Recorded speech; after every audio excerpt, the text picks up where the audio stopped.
वायनाडमध्ये मोठ्या प्रमाणावर भूस्खलन झाल्यामुळे तब्बल 106 जणांना आपला जीव गमवावा लागलाय, तर 128 जण जखमी झाले। ओएसिस फर्टिलिटीच्या तज्ञांनी IVF उपचार पद्धतीद्वारे 1 लाखांहून अधिक जोडप्यांना मातृत्व प्राप्तीचा आनंद दिला आहे।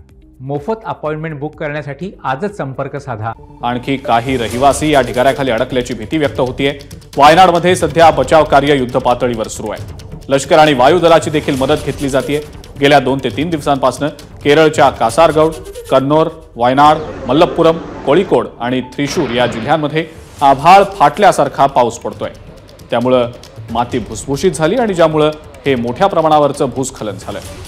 दरम्यान अरबी समुद्रातलं तापमान वाढल्यामुळे काही कमी वेळातच प्रचंड पाऊस पडत असतो, ज्यामुळे अशी हानी होते असं विश्लेषण हवामान शास्त्रज्ञांनी केलेलं आहे।